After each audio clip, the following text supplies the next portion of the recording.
I was the first psychic on reality TV. Leo was a contestant. That was nearly 20 years ago, and we've been friends ever since. This video features hilarious clips from the original Love Island series, filmed in Fiji, alongside a recent cosmic conversation between the two of us. Be sure you watch until the end. You'll see a whole other side of Leo you might not expect. And that's the reason why I'll never forget it, because it's just the question that you asked made me answer it. And that answer gave me clarity, peace, and exhilaration at the same time for dessert. You know? Right. Yeah, and I've never forgotten that, because I've used that sort of thing from today. It's like, same thing and you control what's happening. If you can't control it, why hold on to it? You know, and that split, that conversation is I've held on to it for 18 years. We're lost. Mom, why? Why? We're sinking! Like, he didn't know how to rope. He said he knew from the Nintendo, so he kept getting it wrong, and he didn't know left and right. So, like, we were going around in circles and stuff, and then he was waving it on me. And the worst thing was, I've ruined my hair, and it took me like an hour to tong it and stuff. Right, you keep splashing in my eyes. My hair! Oh, my eyes! My hair! I knew I picked the wrong one. Oh, thanks, bitch! I hate the sea. It's too salty and wet. I quite embarrassed myself, really and truly. It was an embarrassing experience. Yeah, push us, please. Thank you. Oh. To be honest, it was terrible. I ain't gonna lie. I was scared. We did it. We smacked it. Yeah.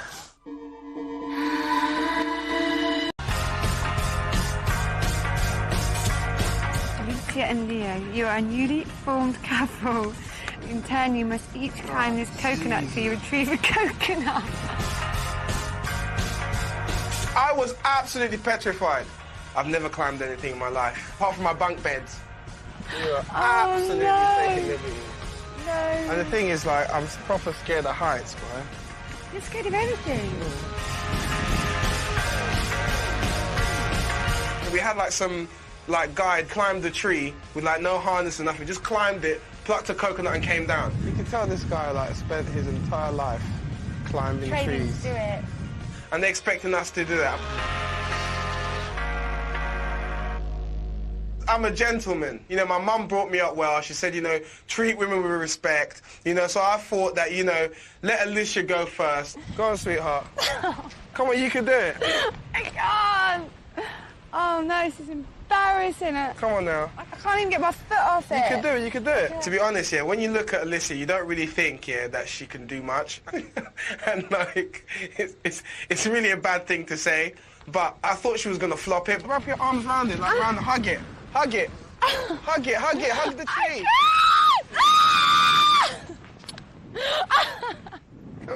Okay, man. Come on, man, don't put yourself to shame, man. We got to show them girls that, you know, you're not a wimp. That's it, come on now. Don't make me laugh. Shut up. Well, she was screaming. She was proper screaming. It was the funniest thing ever. And, like, she was making, like, proper porno noises. Oh. Oh. Oh. Well, come on. We're nearly there. That's it. Oh, this is embarrassing. That's a good view from where I'm from.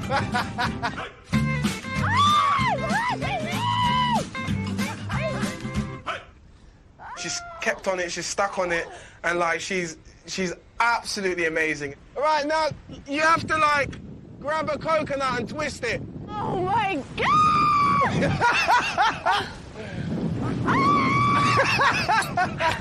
I got a coconut! I'm really shocked and proud of myself. I feel really happy today because I climbed a coconut tree. Tell my mum I love her, yeah? Oh, my God! Go on! Be a man! Oh! I was probably more petrified, but he was, like, more manly about it. I can't do anymore. Yes, you can. You're halfway there. Oh! You're halfway there. Sort of. I didn't even want to look down. It was that bad. I was proper scared, but you know, I had to make sure that I didn't come off like some wimp. Why, Mama, no!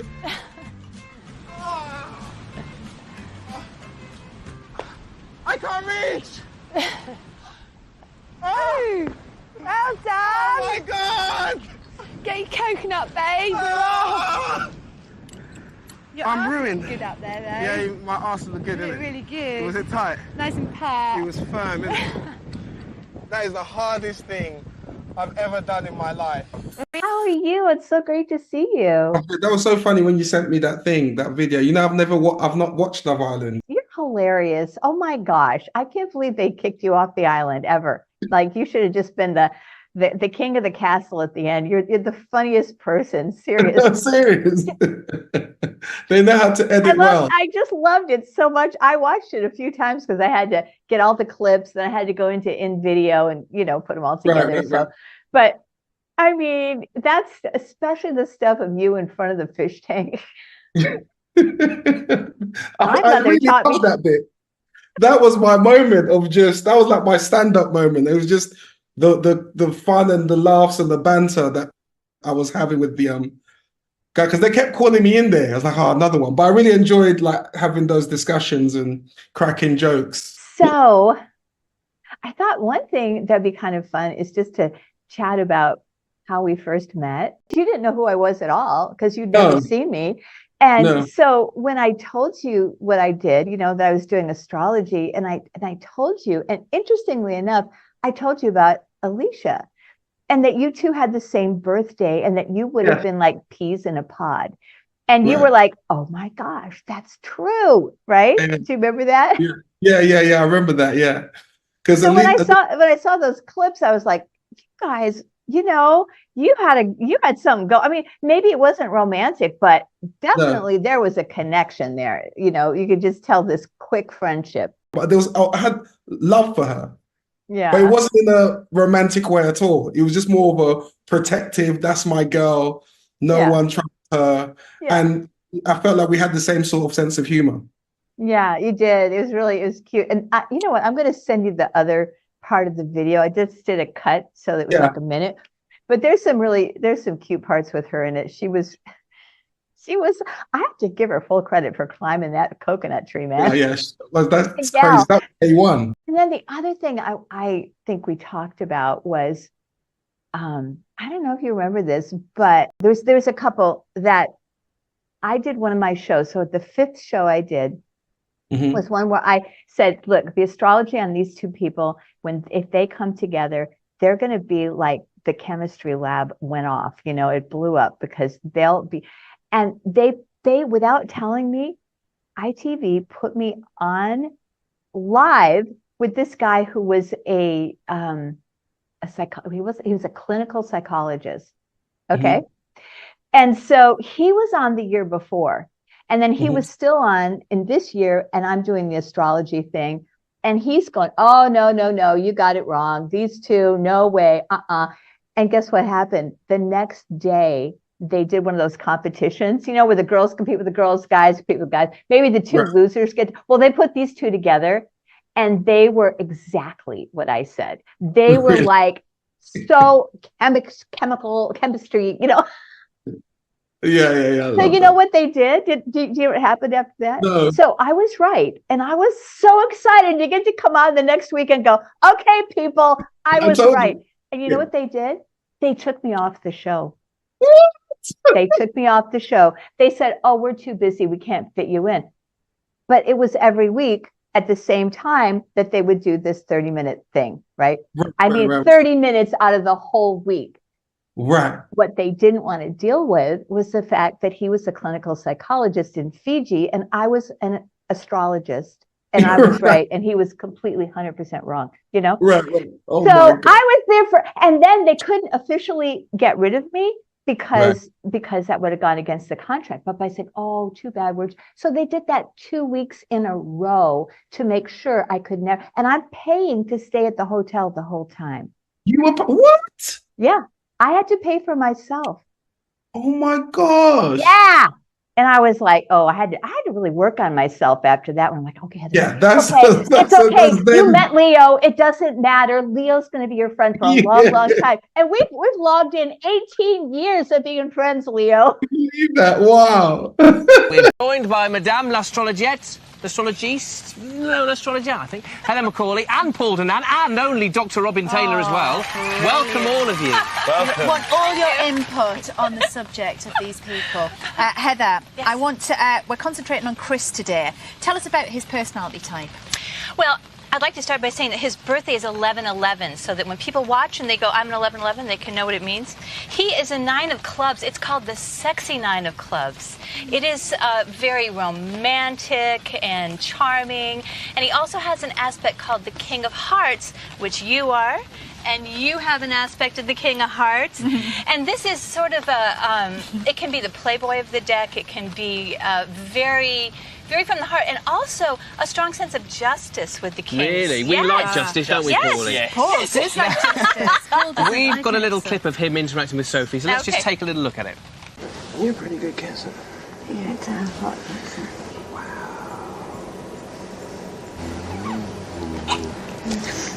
Now, how would you define her personality, and are they a good match? No, they're not. Are they not? Well done, well Oh, done. thank you. No, her personality, she's a 5 of diamonds, and in fact, they can be very charming and witty, but let me just give you a little thing here. Love is a mental game for them. They can tend to be very devious about love. So Sophie? this is, this is definitely a game. I mean, where she has kind of worked it out and gone, and you used to be my boyfriend, I think this could work out just great. But they tend to lose track of their own feelings because they analyze things in their minds. Okay. And the other thing that I can tell you that won't work between them is the very first connection that they have. And I want to just tell you, first of all, her birthday is 5/14. And their very first connection is one where Chris would feel that she is challenging and unreachable. But it is also a connection where she would tend to give to him in the way, like where you would connect someone with somebody, like business connections. Okay. So I can see the attraction, but for the most part, there's that being the first connection would make it really hard. Robin, are you seeing the same sort of things, given the two different worlds that you inhabit, but are you seeing the same things with those guys? I certainly see that, I mean, they tried to have a relationship before, and if there was any chance of rekindling it, 10 years is a long time to figure out. Isn't it? So Fair point, well made, Dr. Robin. And what's the word from the man on the inside? Yes, what do we make of it, Right, we Paulie? make it's a load of rubbish. Yeah. We make that she wants to stay in the house with him for another 2.5 weeks, which means I'm clearly going to win with you, Chris. I'm clearly going to sell my thing to OK when I come out with you, and then dump you, Chris. Okay, now we're going to chat now about Chris and Colleen, but before we do that, here's a little clip of them. Okay. Who would you least like to be stranded on a desert island with? You know what? This might sound weird, but Colleen, for me. Maybe you can look at her. You know, it's great. In my mind, she's sex. You see, I think Chris likes Colleen in yours. I know she they does. do. Yeah. What, astrologically, how Okay. does it all work? Well, she has a secondary aspect to her. Now, let me tell you her birthday. Her birthday is April 14th, and her secondary aspect is the 9 of clubs. So it's that same, and they are called the most gifted lovers in the deck. I mean, I think hello. I love that, gifted. I mean, you know, and the King of Hearts, by the way, has their own thing, but we'll get into that another time. So what's your prediction So, for their well, based on well, your- it's kind of like this. They have just smoke and chemistry, but they would set the lab on fire. Really? Yeah, like but too much, you know, like kind of. Why is he holding back then? Well, it's that. Well, part of it's that, and part of it is that that justice thing.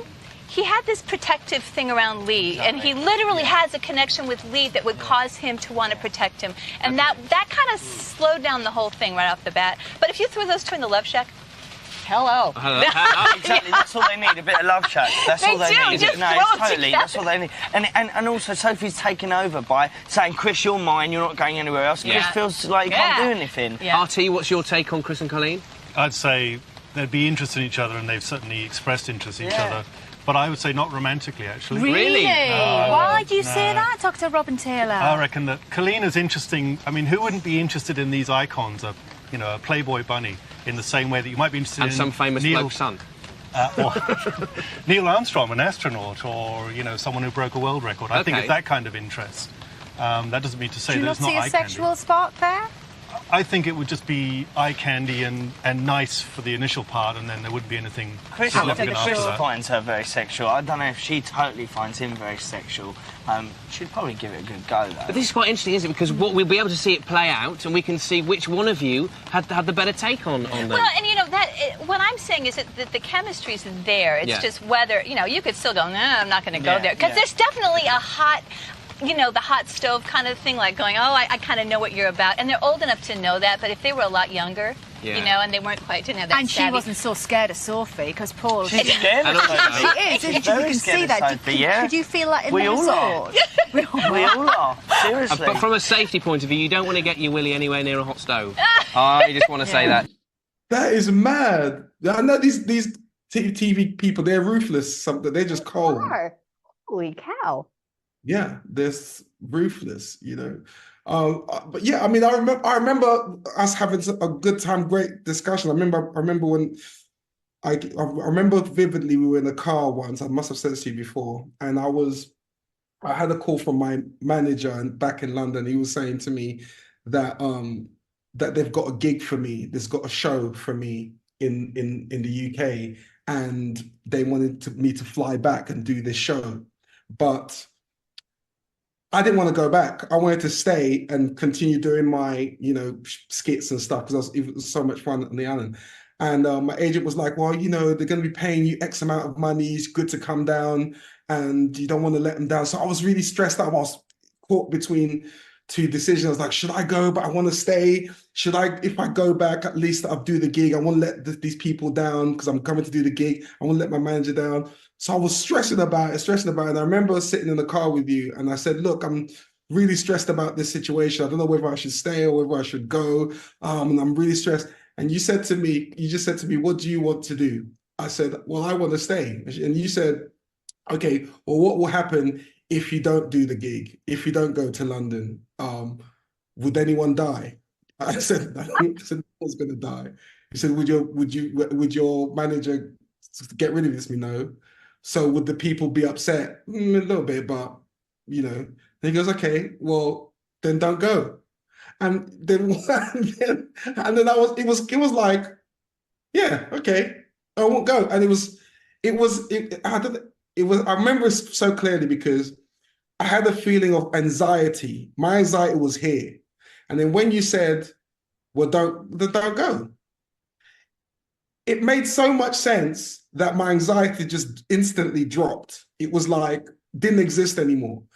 Because of that switch of whether it's consciousness or observation or reality switch, it was like, okay, well, I have the power to make the decision. I'm not going to go, and I'm not going to go, and no one's going to die, and it's going to be fine. And literally, I just felt fantastic. I felt, it didn't even go down. It went down, and I felt fantastic. I felt great. So it went like that. And that's the reason why I'll never forget it, because it's just the question that you asked made me answer it. And that answer gave me clarity, peace, and exhilaration at the same time for dessert. You know? Right. Yeah. And I've never forgotten that because I've used that sort of thing from today. It's like, same thing and you control what's happening. If you can't control it, why hold on to it? You know, and that split, that conversation is I've held on to it for 18 years.